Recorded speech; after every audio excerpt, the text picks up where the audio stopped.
Halo Tribuners, jumpa lagi bersama saya Nurul Sari dalam program Tribun News Highlights yang ini. Kami sudah menyiapkan 10 informasi terhangat yang kami rangkum dalam Tribun News Highlights yang ini. Informasi pertama, suara menggelegar yang terdengar menyerupai ledakan bom mengagetkan warga Desa Banyuacu, Kecamatan Kamal, Bangkalan, Madura, Jumat 29 Desember sekira pukul 9 waktu Indonesia Barat. Suara itu diduga berasal dari titik tempat penampungan barang rongsokan. Informasi dari warga di sekitar lokasi terdapat korban jiwa atas peristiwa tersebut. Namun hingga kini pihak kepolisian belum memberikan keterangan lebih lanjut terkait peristiwa ini. Namun beberapa lokasi titik ledakan sudah diberi garis polisi untuk menutup jalur protokol. Informasi selanjutnya, puluhan anggota geng motor diringkus polisi seusai melakukan aksi brutal di Jalan Terusan Sersan Bajuri, Kampung Patrol, RT 6 RW 15, Desa Celirendung, Kecamatan Parongpong, Kabupaten Bandung Barat, Jawa Barat pada Sabtu 23 Desember 2023 malam. Sebanyak 27 orang melakukan aksi yang menyerang geng motor lain, warga dan juga pedagang bakso. Dari 27 pelaku tersebut, 10 diantaranya sudah ditetapkan sebagai tersangka.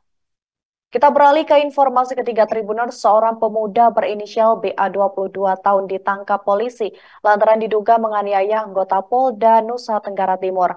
Warga Kelurahan Kelapa Lima, Kota Kupang ini diduga menganiaya anggota Polda NTT berinisial YLTW pada Kamis 28 Desember pagi kemarin. Tak sendirian, ia melakukan dugaan penganiayaan bersama dengan GK yang kini masih dalam buronan polisi.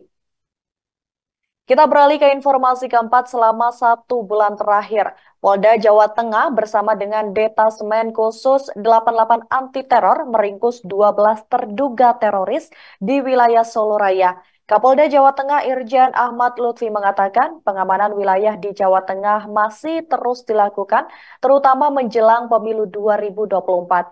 Pihaknya juga telah menyiapkan 2 operasi besar untuk mengamankan pemilu, yakni Operasi Mantap Brata dan Operasi Mantap Praja. Kita beralih ke informasi selanjutnya. Kericuhan yang terjadi di Papua saat iring-iringan jenazah mantan Gubernur Papua Lukas NMB menimbulkan dampak yang begitu besar. Setidaknya ada 14 korban yang terluka, termasuk PJ Gubernur Papua Ridwan Rumah Sukun. Selain itu, banyak juga bangunan dan juga kendaraan yang ringsek parah akibat pembakaran brutal.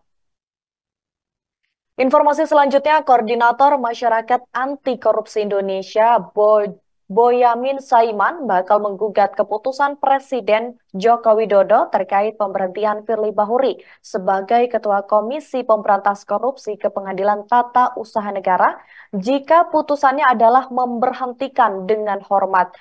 Pasalnya, Boyamin menjelaskan bahwa salah satu pertimbangan Jokowi menekan Kepres tersebut adalah putusan pemberhentian yang telah dibacakan oleh Dewan Pengawas KPK, yaitu menjatuhkan sanksi berat kepada Firly. Sehingga berdasarkan putusan tersebut, dia menyebut seharusnya Jokowi menjatuhkan sanksi pemberhentian tidak dengan hormat atau PTDH kepada Firly.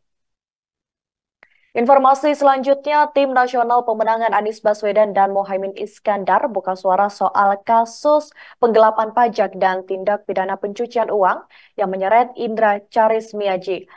Timnas Amin merasa janggal dengan penahanan yang dilakukan oleh pihak kejaksaan secara mendadak. Terlebih menurut Timnas Amin, nominal pajak yang diduga digelapkan oleh Indra ini tidak terlalu besar, yakni senilai 1 miliar rupiah. Informasi selanjutnya, Kiai Haji Marzuki Mustamar dicopot dari jabatannya sebagai Ketua Pengurus Wilayah Nadlatul Ulama Jawa Timur. Hal ini dilakukan karena adanya masalah internal organisasi. Diketahui lebih lanjut, Kiai Haji Marzuki rupanya sudah mengenal dekat dengan Anies Baswedan. Informasi selanjutnya, perlawanan yang dilakukan oleh Hamas melawan agresi Israel masih terus berlangsung hingga saat ini. Hal ini memperlihatkan kekuatan Hamas masih terus ada untuk meneruskan pertempuran selama berbulan-bulan. Di sisi lain, Tribuners Amerika Serikat justru semakin khawatir lantaran Iran juga semakin memperkuat pasukannya untuk melawan Israel. Amerika Serikat lantas mengirim surat kepada Iran yang meminta agar perang tidak semakin melebar. Informasi terakhir, sejalan dengan kekhawatiran Amerika Serikat, pasukan pertahanan Israel atau IDF juga menarik mundur tentara elitnya yang bertugas di jalur Gaza. Keputusan ini diambil karena Israel terus mengalami kekalahan dan juga kerugian besar dalam perangnya melawan Hamas. Kondisi ini terjadi seusai Al-Qassam menyergap pasukan Brigade Golani di Sujaya dan menewaskan puluhan anggota IDF. Demikian Tribun News Highlight pada siang hari ini. Sesaat lagi Anda akan menyaksikan program Tribun News Update. Saya Nur Lasari pamit undur diri. Terima kasih. Sampai jumpa. Download Tribun X sekarang. Menghadirkan lokal menjadi Indonesia.